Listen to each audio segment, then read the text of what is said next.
Hola artistas, continuamos nuestro tema sobre la configuración del lenguaje visual. Esta vez nos vamos a centrar en la línea y el plano. Ambos aspectos los hemos trabajado ya previamente y este año nos vamos a centrar en profundizar un poquito en el tipo de emociones o sensaciones que pueden derivar de estos dos elementos. Comenzamos con la línea, que por definición, como ya hemos visto previamente, es el paso del reposo absoluto al movimiento, porque cuando hablábamos del punto, recordad que lo hacíamos como un lugar en el espacio, la quietud extrema, en una pausa, una parada. Sin embargo, cuando esta pausa se mueve, cuando yo cojo el punto y lo muevo en el espacio, lo que estoy generando es una trayectoria o movimiento, que es lo que vamos a entender como línea. Se puede entender así o se puede entender también como una serie de puntos infinitos puestos unos al lado de otros. De tal manera que pasamos de la quietud al movimiento y de la unidad a la multiplicidad. Recordad también que cuando comparábamos el lenguaje visual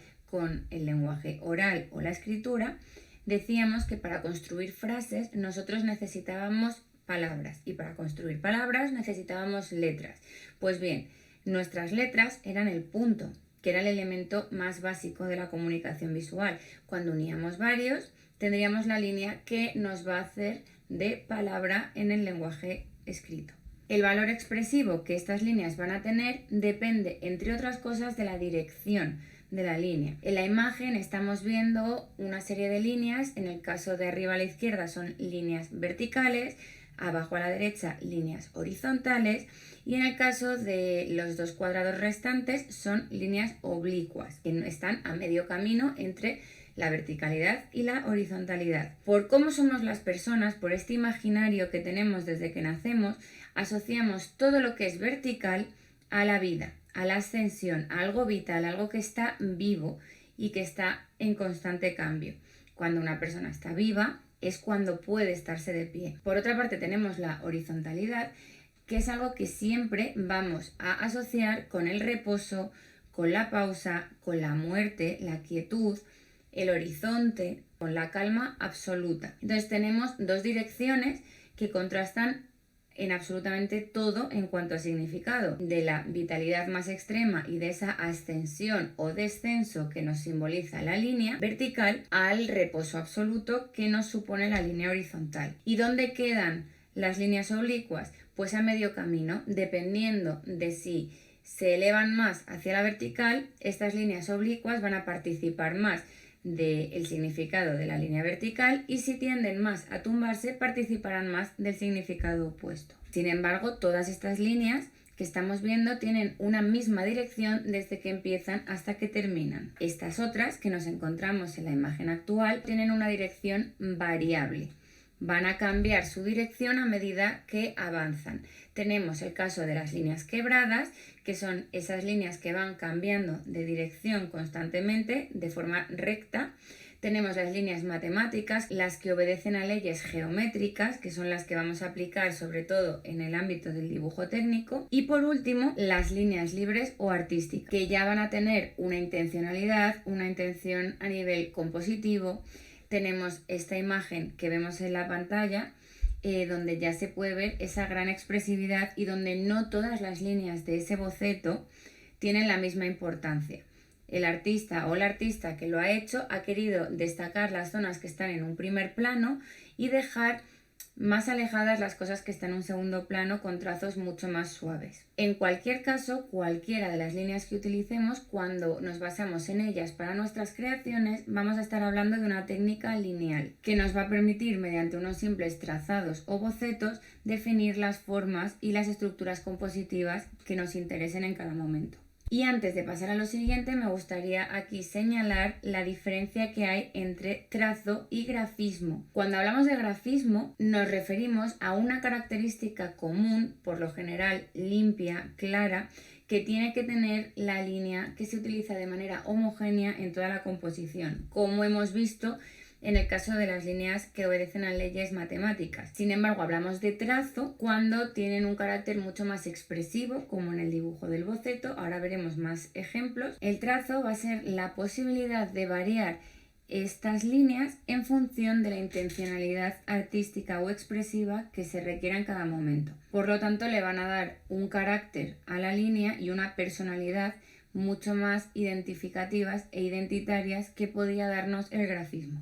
En esta imagen en concreto vemos un uso determinado de la línea que obedece a leyes compositivas puras que se basan en la relación entre los elementos básicos que son el punto, la línea y el plano, y son líneas que tienden a un carácter geométrico básico y puro, todas ellas teniendo la misma intensidad de color negro que el resto. En este otro trabajo del artista Gustav Klimt vemos unas líneas que obedecen a técnicas artísticas y expresivas que no se hacen de la misma manera en todas las partes del dibujo. Podemos ver cómo en la mujer de la izquierda la zona de la cabeza y de los hombros está en un trazado mucho más suave que la zona del glúteo izquierdo y de los pies, porque es lo que yo como espectador tengo en primer plano y así el artista ha querido destacar. Nos podemos encontrar numerosos ejemplos, por supuesto, en el mundo del cómic, de cómo a través de diferentes entramados y de diferentes direcciones puedo generar unas sensaciones u otras utilizando exclusivamente la línea. O piezas de carácter más abstracto, como las que hemos visto anteriormente de Kandinsky o como la que tenemos aquí en pantalla del artista Paul Klee. Aquí podemos ver la diferencia tan clara que hay entre las líneas que responden a un carácter matemático, que son las propias del dibujo técnico, y las líneas de carácter más artístico, como tenemos aquí, tanto en el boceto del perro como en el del hombre. Son dos dibujos que están hechos exclusivamente con trazado a grafito, con lápiz, y sin embargo tienen un carácter muy expresivo, muy personal y muy propio de esta técnica. Y pasamos ahora al siguiente elemento, que sería el plano. Decíamos que la línea sería el equivalente a la palabra, pues el plano sería el equivalente a las frases completas. El plano, como hemos visto en otras ocasiones, es ese espacio, esa superficie plana que se genera cuando cerramos las líneas. Pueden ser planos rectilíneos, como es este caso, o pueden ser planos circulares. Es ese espacio que se genera. Recordemos el trabajo que hicimos el año pasado con garabatos en el que se generaban diferentes planos que luego procederíamos a colorear. A nivel expresivo, igual que cuando hablábamos de la línea dependía de su posición y de su dirección, en el caso del plano va a depender del equilibrio entre sus formas. Y por supuesto va a influir mucho si generamos unos planos de un formato horizontal, formato vertical, formato cuadrado. Dependiendo de lo que yo quiera voy a utilizar unos planos u otros. Y por último me gustaría señalaros cómo se pueden presentar los planos en una imagen. Tenemos aquí el caso de la obra del artista Piet Mondrian, que lo que hacía era superponer unos planos a otros, es decir, la superposición de planos quiere decir que donde empieza un plano acaba el anterior, no se mezclan entre sí. Aquí vemos claramente los planos azules, amarillos, blancos, rojos. Este recurso además nos va a ayudar muchísimo a generar profundidad o a diferenciar los espacios del cuadro. Podemos, sin embargo, utilizar otro recurso como es la transparencia de planos, es decir, que a medida que yo voy poniendo unos planos encima de otros, en lugar de tapar lo que había detrás, me va a permitir verlo, de manera que se produce este efecto de transparencia que parece como que atraviesa el espacio a través de sus planos. Y por último tenemos la penetración de planos, que no es otra cosa que cuando los planos se funden unos con otros y se difuminan, participan los unos de los otros y se van generando unos espacios expresivos llenos de color y de trazos distintos a través de esta mezcla. Bueno, pues hasta aquí esta parte del tema. Nos quedará una última parte cortita y ya con eso vamos a terminar